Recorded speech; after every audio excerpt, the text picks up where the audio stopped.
पाकिस्तान का IT sector या कोई भी सेक्टर हो और दुनिया का कोई भी मुल्क हो, उसमें सबसे इंपॉर्टेंट फैक्टर होता है कॉन्टीन्यूटी ऑफ पॉलिसीज़ का, इम्प्लीमेंटेशन ऑफ पॉलिसीज़ का, जिसका रिजल्ट लॉन्ग टर्म आता है। इंशाल्लाह हम 4.6 4.8 बिलियन डॉलर को टच कर पाएंगे ऑफिशियल। लेकिन साथ साथ ये भी ज़रूरी है कि हमारे जो आईटी सेक्टर का एक ब्रांड बजट के हवाले से जो 0.25% इस साल ख़त्म हो रहा है, आईटी इंडस्ट्री छोटी, दरमियानी, बड़ी एक कंपनी एक्सपेक्ट करती है कि ये एटलीस्ट 10 साल के लिए रिन्यू हो, क्योंकि इसका एक इम्पैक्ट लॉन्ग टर्म होता है। बाहर कस्टमर्स को पता होता है कि पाकिस्तान में हम काम आउटसोर्स कर रहे हैं, तो वो टैक्सेशन में रिलैक्सेशन है, 0.25% उनके एक्सपोर्ट पे टैक्स है, तो इस पे पाकिस्तानियों को काफ़ी फेवर मिलता है। तो हम ये उम्मीद करते हैं कि इंशाल्लाह 0.25% अगले 10 साल के लिए हुकूमत पाकिस्तान इसको एक्सटेंड करें। हम एक साल पहले भी इस चीज़ क्लेम कर रहे थे कि e commerce industry is a growing industry in Pakistan, जैसे टेक्सटाइल इंडस्ट्री है, ठीक है, एक अच्छी मार्केट कैप्चर की हुई है। ई कॉमर्स इंडस्ट्री भी ही इसी तरह की इंडस्ट्री है, बट नाउ वो अब बर्डन लग रही है, लोगों को चैलेंज लग रही है, क्योंकि जब वो यहाँ पे अपना बिजनेस स्टार्ट करते हैं तो लोकल पॉलिसीज़ और ये जो जितने भी टैक्स कंसल्टेंट्स वगैरह चीज़ें होती हैं, इसकी वजह से उनका बिज़नेस बहुत इम्पैक्ट करता है। तो समहाउ जैसे इसको ग्रो किया जाता है, जितना फास्ट इसको ग्रो किया जाता है, उतना फास्ट जो है ना वो डाउन भी हो रही होती हैं।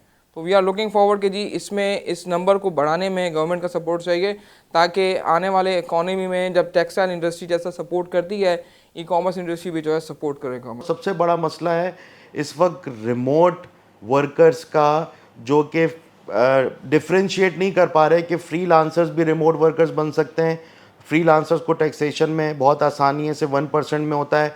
आईटी कंपनीज़ के एम्प्लॉयज़ को जब सैलरी ब्रैकेट एक सर्टेन जाता है तो अप टू 35% टैक्स दे रहे होते हैं, वो रिमोट वर्कर्स बन जाते हैं। तो बड़ी बड़ी कंपनीज़ को ये प्रॉब्लम होता है कि वो एम्प्लॉयमेंट छोड़ के रिमोट वर्कर बन रहे हैं। तो ये बहुत बड़ा एक प्रपोज़ल, अगर हमारे इंडस्ट्री में इसकी डेफिनेशन क्लियर कर दें कि रिमोट वर्कर कौन होगा, फ्रीलांसर कौन होगा, आईटी कंपनीज़ का कौन एम्प्लॉई होगा, ताकि इनकी इनकम में जो टैक्सेशन अप्लाई हो रहा है उसकी लेवल प्ले जो फील्ड है वो ओपनली हो, ताकि इसमें कोई प्रॉब्लम ना हो, जिससे आईटी कंपनीज़ को, सेक्टर्स को, फ्रीलांसर्स को कोई प्रॉब्लम ना हो। इंटरनेशनल अगर आप देखें कहीं भी कोई भी टैक्सेशन की जो सिनेरियोज होते हैं, उनका एक टैक्स फिक्स्ड है, कहीं भी वो जो है ना उसकी वेरी नहीं कर रहा, वो डिफरेंट नहीं होता किसी भी इंडस्ट्री के लिए, ठीक है।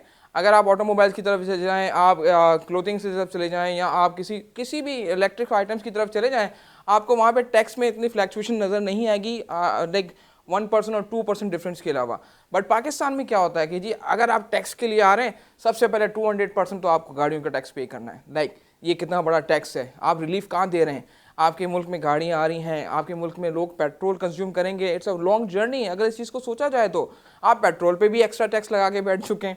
आप इसके बाद मोबाइल्स इंडस्ट्री में पीटीए में जो अभी ये बड़ी फाइट चल रही है कि जी हम पीटीए के जो मोबाइल्स लोग ख़रीद के लेके आते हैं यहाँ पे, उसको यहाँ अगर मोबाइल इंडस्ट्री की बात करें, वहाँ पे भी टैक्स आपने अच्छा खासा लगाया हुआ है, आप रिलीफ नहीं दे रहे हैं, आप टैक्स इम्पोज करते जा रहे हैं, लोग इससे बड़े इरिटेट हो जाएंगे। इस वक्त कॉर्पोरेट डेबिट कार्ड तो मौजूद है, लेकिन रीपैट्रिएशन जो है फ्रीलांसर या स्टार्टअप्स के लिए आसानी तौर पे डिजिटल बैंकिंग के ज़रिए अलाउ नहीं है, ऑफलाइन बैंकिंग के ज़रिए फॉर्म भरें अलाउ है।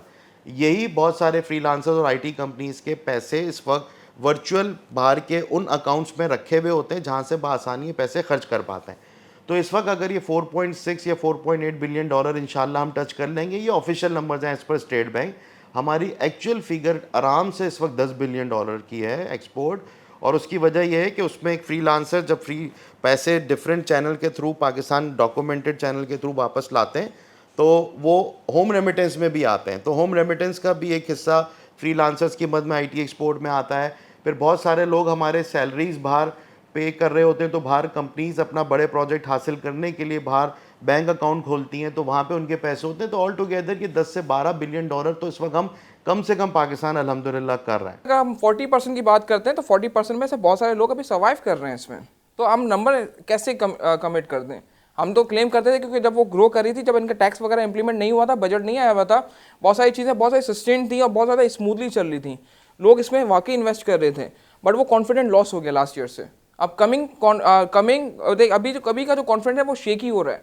कैसे? जब बजट आएगा तो पता चलेगा कि जी ई कॉमर्स इंडस्ट्री कहाँ पे स्टैंड करती है। सबसे बड़ी चीज़ ये कि जो रीपैट्रिएशन ऑफ फंड्स है through digital channel just like Payeer या अलग अदर बैंक अकाउंट्स या दुबई में बैंक अकाउंट फैसिलिटेशन देती हैं, ये पाकिस्तानी कंपनी खासतौर पे स्टार्टअप्स और फ्रीलांसर्स को अगर रीपैट्रिएशन ऑफ फंड्स डिजिटल चैनल के थ्रू मिल जाए कि वो 24 घंटे में किसी भी वक्त अपने कमाए हुए पैसे कहीं पे भी पाकिस्तान से बाहर पे कर सकते हैं, तो आराम से 4 से 5 बिलियन डॉलर तो पाकिस्तान अगले 2-3 सालों में आ सकते हैं। I have request to the government कि इसको कंसीडर किया जा सके। आप टैक्स कलेक्शन में हम आपका साथ देने के लिए तैयार हैं, ठीक है, but let's talk on a table, ठीक है, और इसका वे आउट निकालते हैं। We can adopt and we can like implement what you are looking forward.